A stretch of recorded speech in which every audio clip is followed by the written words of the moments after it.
विद्यार्थियों नमस्कार। राजकीय कन्या महाविद्यालय तिवरी मथानिया जोधपुर के इस YouTube चैनल पर आपका स्वागत। विद्यार्थियों, आज हम हिंदी व्याकरण के तहत समास प्रकरण का अध्ययन करेंगे। तो शुरू करते हैं। सबसे पहले देखते हैं समास शब्द कैसे बना। समास शब्द सम प्लस आस से निष्पन्न होकर के बना है, जिसका अर्थ होता है संक्षिप्तता, समाहार, मिलाना, पूर्णता आदि या पास रखना। दो से अधिक शब्दों के मिलने पर ही सामासिक शब्दों का निर्माण होता है। अर्थात समास में दो शब्द या पद आपस में मिल जाते हैं तो इन मिले हुए पदों को सामासिक शब्द कहते हैं। इस प्रक्रिया में दो पदों के बीच में आने वाले कुछ व्याकरणिक शब्दों का, जिन्हें अपन कारक की विभक्ति भी कह सकते हैं, इनका लोप हो जाता है। ध्यान रहे, समास की प्रक्रिया में दो पदों के बीच में आने वाले कुछ व्याकरण के शब्दों का लोप हो जाता है, यानी कि वो हट जाते हैं और दोनों पद पास पास आ जाते हैं।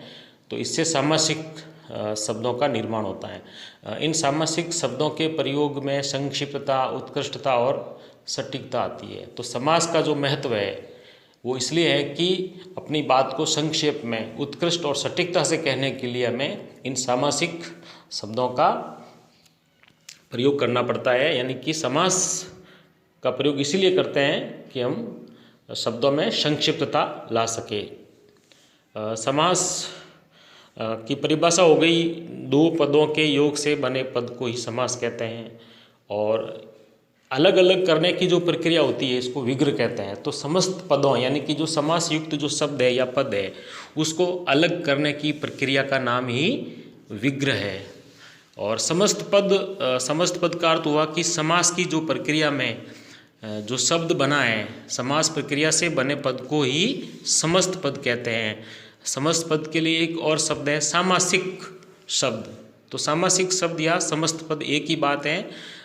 समास युक्त जो शब्द होता है, जिसमें विभक्ति का लोप होकर के संक्षिप्त में जो शब्द बन जाता है, उसी को ही समस्त पद या सामासिक शब्द भी कहते हैं। ये समस्त पद अव्ययी का भी कार्य करता है। अव्ययी का अर्थ होता है कि जो लिंग, वचन, कारक आदि के अनुसार जिन शब्दों का रूप बदले नहीं, तो ये समस्त पद यानी कि समास है वो अव्ययी का कार्य भी करता है। अब उदाहरण के लिए एक शब्द दिया हुआ है गंगा जल। गंगा जल ये आपका समास युक्त शब्द है। समस्त पद युक्त कह सकते हो या सामासिक शब्द कह सकते हो। तो इसका विग्रह होगा गंगा का जल। तो गंगा जल है वो समस्त पद है, गंगा पूर्व पद है और जल उत्तर पद है, और इसके बीच में का विभक्ति का लोप हो गया। तो सामासिक पद या समस्त पद बना वो हुआ गंगा जल। तो इस प्रकार इस उदाहरण से स्पष्ट हो गया कि गंगा जल शब्द तो है आपका सामासिक शब्द, और गंगा का जल ये हो गया इसका विग्रह।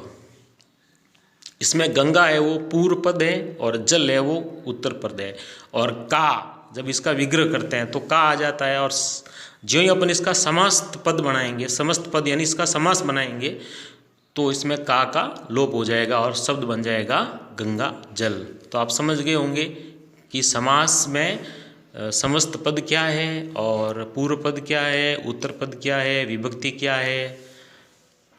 इस उदाहरण से यह आपको समझ में आ गया होगा। समास का संक्षेप में अर्थ होता है संक्षेप में, यानी कि समास का अर्थ हो गया संक्षेप में। और इसका जो विलोम शब्द है वो है व्यास। ध्यान रखें, समास का विलोम शब्द होता है व्यास। व्यास यानी विस्तृत। और संधि का जो विलोम शब्द है वो है विग्रह। कभी कभी आपको विलोम शब्द में ये शब्द भी पूछ लेते हैं कि समास का विलोम शब्द क्या होगा। तो समास का विलोम शब्द होगा व्यास और संधि का विग्रह। अब बात करते हैं समास के भेद पर। समास के 6 भेद हैं: अव्ययी भाव, तत्पुरुष, कर्मधारय, द्विगु, द्वंद्व और बहुव्रीहि। तो इस प्रकार आज के इस प्रकरण में सिर्फ हम समास शब्द की परिभाषा और सामासिक शब्द की परिभाषा, समास का विग्रह, समस्त पद, पूर्व पद, उत्तर पद, विभक्ति और समास का विलोम और संधि का विलोम, इन्हीं शब्दों पर चर्चा की है। उसके बाद में हमने समास के जो प्रमुख भेद हैं वो 6 भेद हैं।